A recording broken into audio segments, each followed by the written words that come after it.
This is Jeremy Wentworth-Stanley. I'm the fellow who has a hyphen in my name.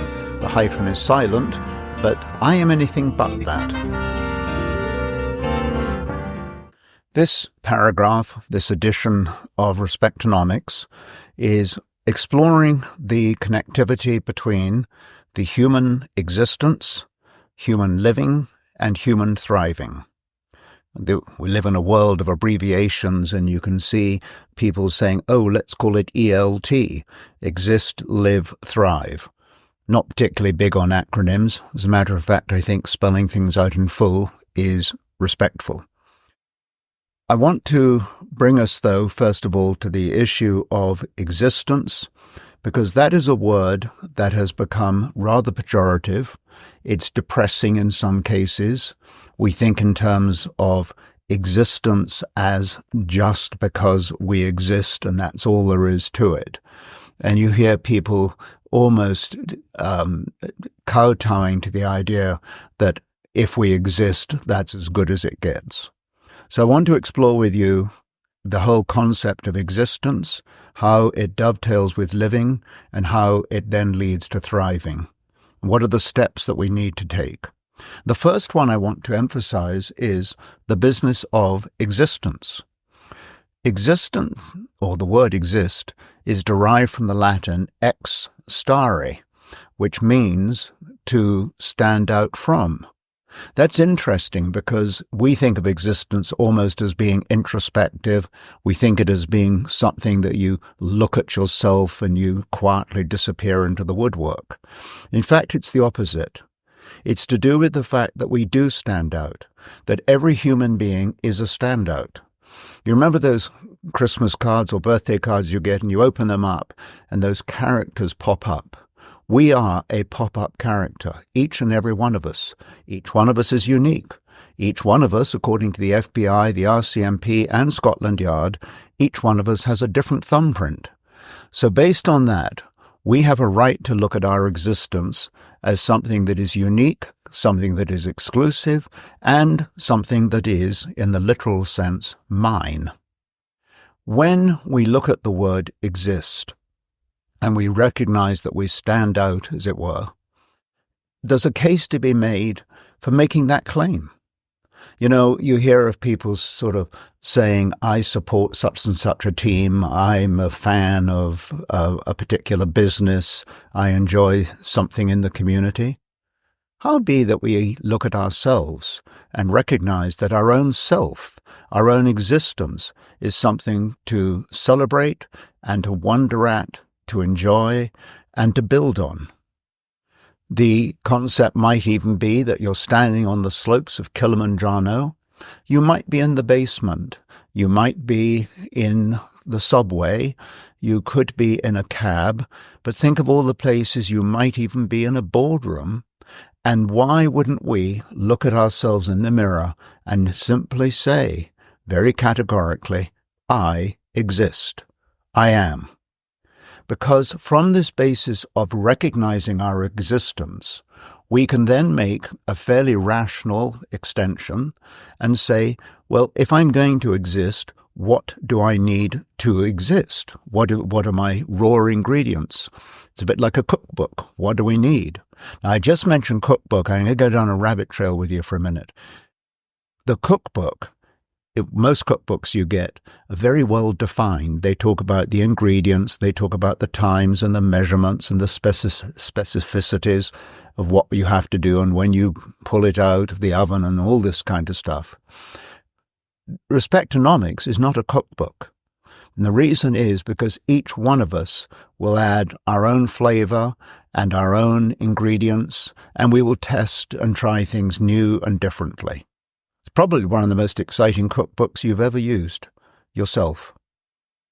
But looking now then at the word exist, and looking at my existence, what are the ingredients, if you will, that I need to have in place to exist? And they are food. We need food to live. We need shelter. We need water. Need water perhaps as much as anything. Oxygen. We need light. We need people, and we need rest. There are 7 ingredients. And each one of us will find that each one of those ingredients has more dominance in our lives, almost depending on the day, might even depend on the hour. If you've been out for a run, you might say, I need water. And you might even say, let me stop and get my breath back. I need oxygen. You might be stumbling around in the dark and say, I need light. So a lot of what we do to exist does depend on our immediate circumstances. But the truth of the matter is, the food, the shelter, the water, the oxygen, the light, the people, and the rest are the essential ingredients, components, and necessities to our existence. And one of the things that comes out of this concept of existence is that each of these ingredients has a dependency on somebody else. Now, this is very important because when I come to grips with my existence, I am coming to grips with myself. I'm becoming aware of myself. I'm standing up and say, I exist, and I look at the totality of my being. But as I look at the totality of my being, it almost logically, inherently, it's almost by default, I end up looking at other people. So in other words, looking at my existence and treasuring it is an opportunity for me to do precisely the same for another human being. We live in a world where we are quite often relegated to anonymity. The corporation, the political framework, community, the regulatory framework, they all sort of want to make you a neutron or an atom or a molecule, and somehow your humanity doesn't really get included or doesn't get highlighted. Yes, it does. We are standing on guard. We are saying, I exist.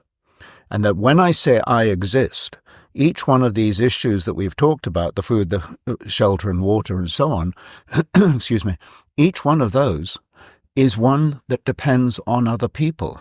Let's go through this. I need food. Well, to state the obvious, I don't grow cabbages. Somebody grows them in California and they get them up here. How do they get up here? By train, transport, buses and trucks. What about shelter? I wouldn't trust me with a 2x4. But the fact of the matter is we have people who build shelters and they protect us from the wind, the snow, the sun, the rain and so on. The water is an extraordinary gift to humanity, and there's not one of us that doesn't recognize its need to be protected, and in being protected for me, it also needs to be protected for you. Oxygen, we talk about the environment, we talk about carbon dioxide and methane, we talk about all of these things. We have an implicit understanding that my supply of oxygen is identical to yours, that we need to be framing each of our lives, each of our environments in a manner that supplies me with the necessary oxygen, but also supplies you. I turn the light on. Think of all of the supply chain of hydroelectricity that brings the light to my switch. And then think about rest. I need rest. And while I'm resting, how many other people are out there working? How many out there people are driving an ambulance? How many people are out there working a midnight shift? So that my rest depends on other people's working. And finally, the issue of people. We are a gregarious lot. We need each other. Humanity is a communion in itself. It is a community, and we need other people. So this business of existing, although we've just talked about its necessities, is also extremely rich. It's rich in giving us our own identity, but it is also rich in understanding the identity, the awareness, the necessities of other people that we come into directly or indirectly. One of the phrases I heard once was, there was a news item and the broadcaster said something to the effect of, does it affect me? I think the answer is that once we start thinking in terms of, does it affect me, we're asking the wrong question. These 7 ingredients, the water, the heat, the light, and so on, these are ingredients that affect everybody upon this planet, in our mortal coil, and it is our responsibility, therefore, as much as we may take full advantage of them, to make sure that these same advantages are available elsewhere. That is the essence of humanity, and at the core of it is the central issue with Respectonomics, that we are aiming to regain, to restore, to rebuild not only the dignity of the human being, but to rebuild the human being, period. From the place of existence, then, that's a bit like your car is in neutral. It doesn't mean you're going anywhere in particular. It just means that you're in a spot where you're in neutral. I specifically did not say you're in park. If you're in park, there's a sense of, I ain't going nowhere. I think that the concept of existence supplies a concept, an intent of movement, so that when my car is in neutral, I will then decide which way I choose to go. Now, if I'm in neutral in my car, anybody who's driven a car or a tractor, a snowmobile, whatever it might be, knows that when you engage in gear, you don't do it on full throttle. You do it gently.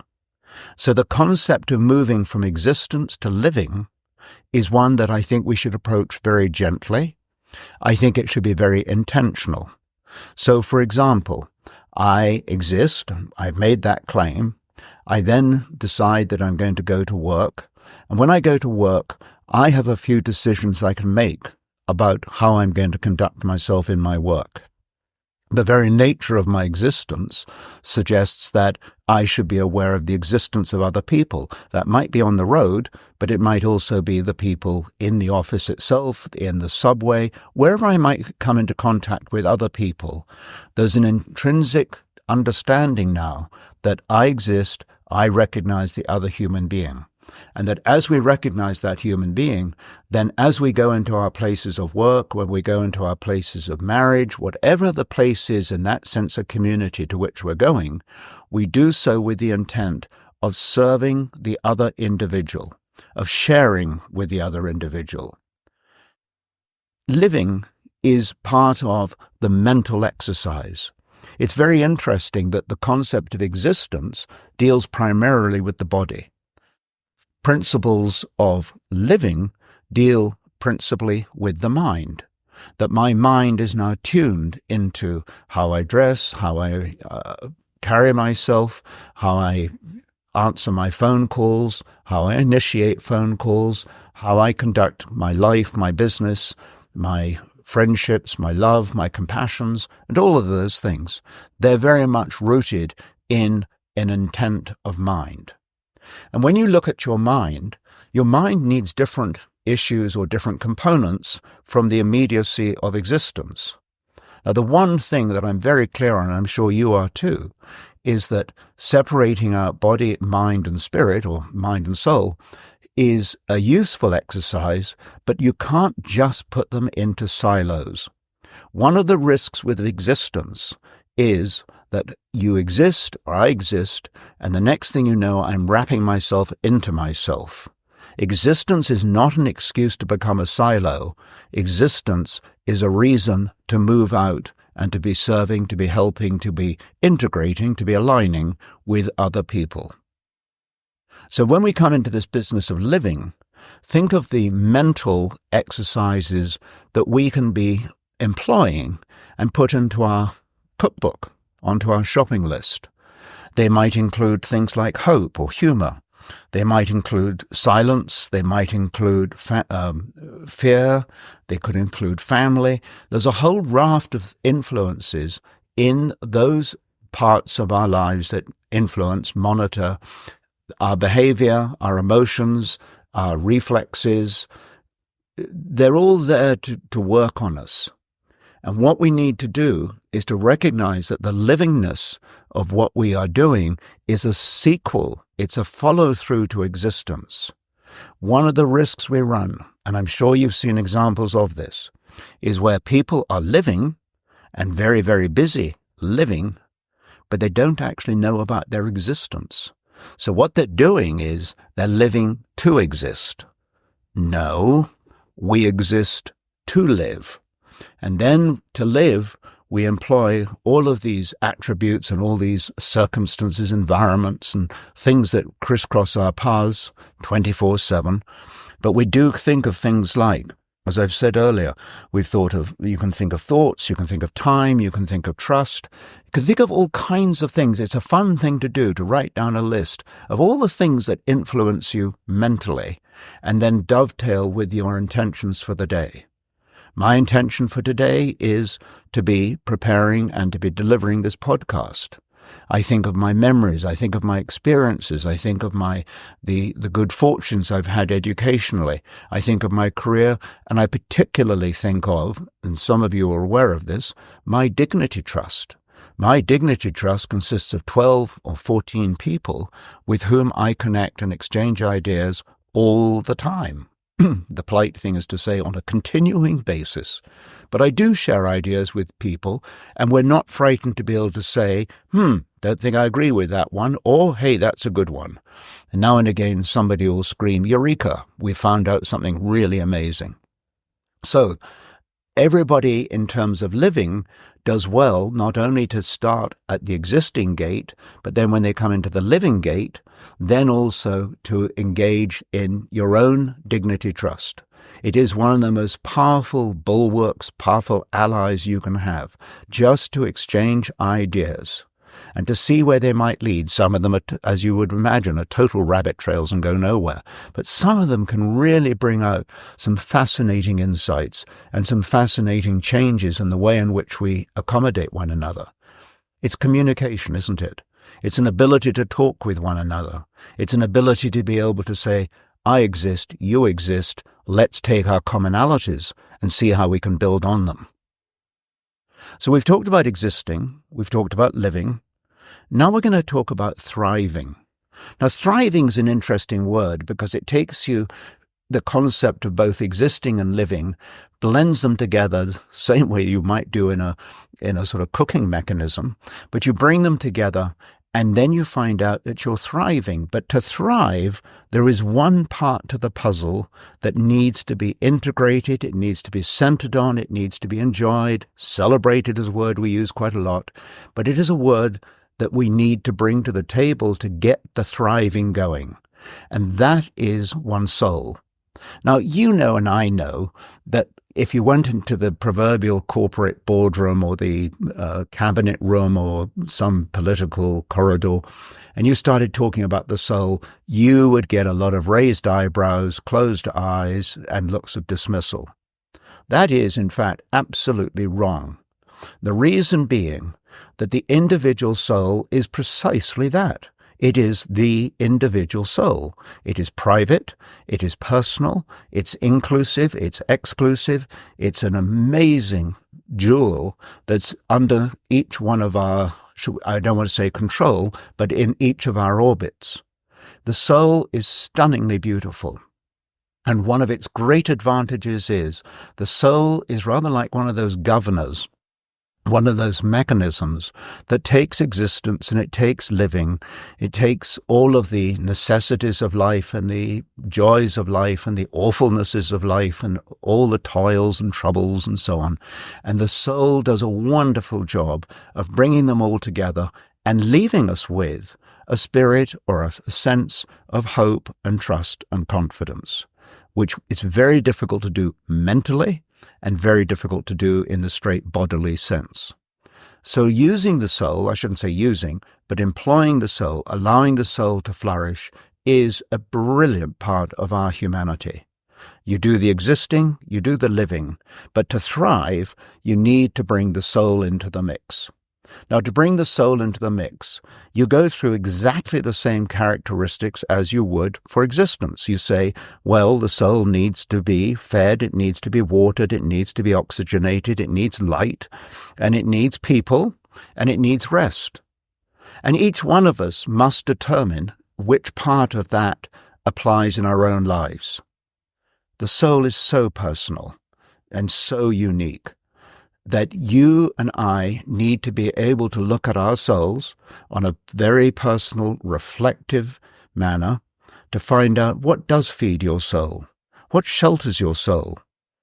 What's the water for your soul? What's that living water that freshens and glistens in your soul every morning and every evening? What is it that oxygenates it? What is it that breathes into your soul? What is the light that shines into your soul? What about the people? People are very important to building our souls. It's that whole concept of the soulmate, the soul to the soul. And then when we allow that to happen, that is when the thriving becomes not only mutual, not only reciprocal, but also accretive. We grow on each other. You see that in love, don't you?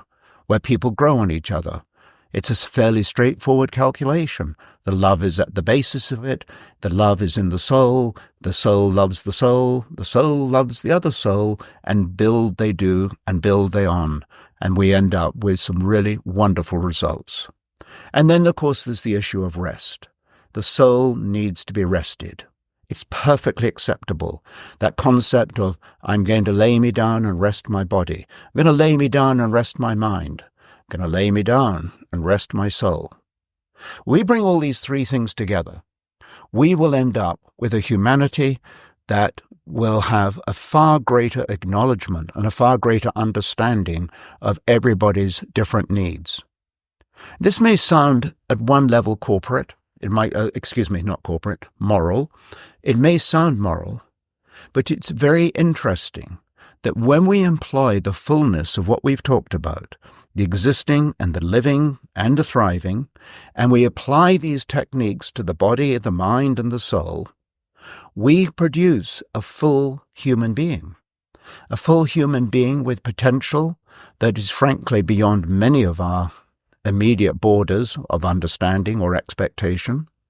We serve other people, we build other people, and one of the most curious things about the human being is that the more we serve others, the more we serve ourselves. It is an extraordinary, it almost contradicts the laws of physics. It's perpetual motion.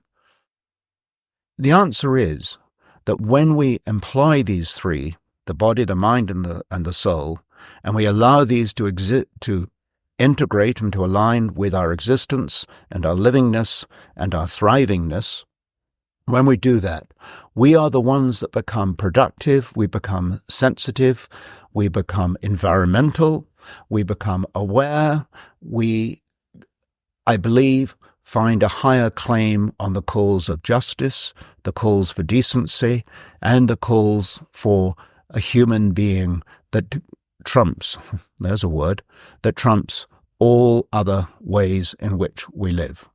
It's a wonderful, wonderful way to be doing it.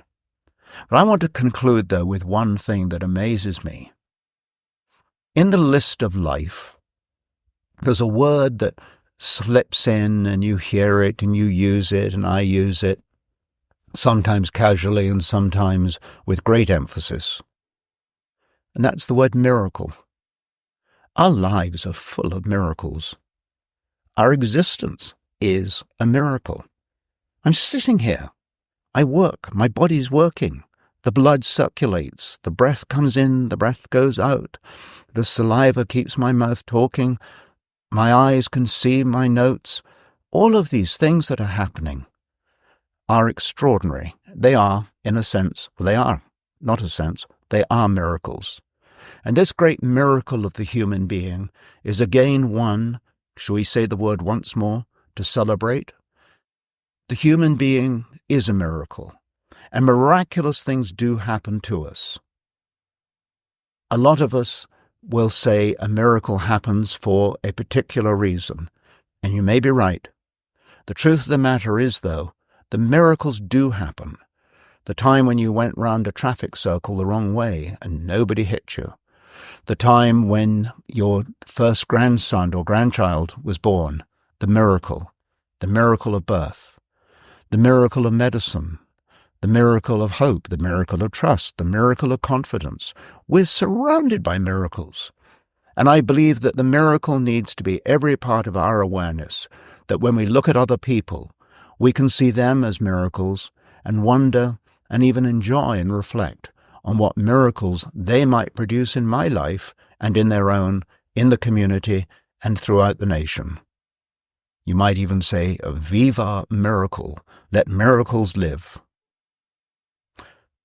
I rest my case.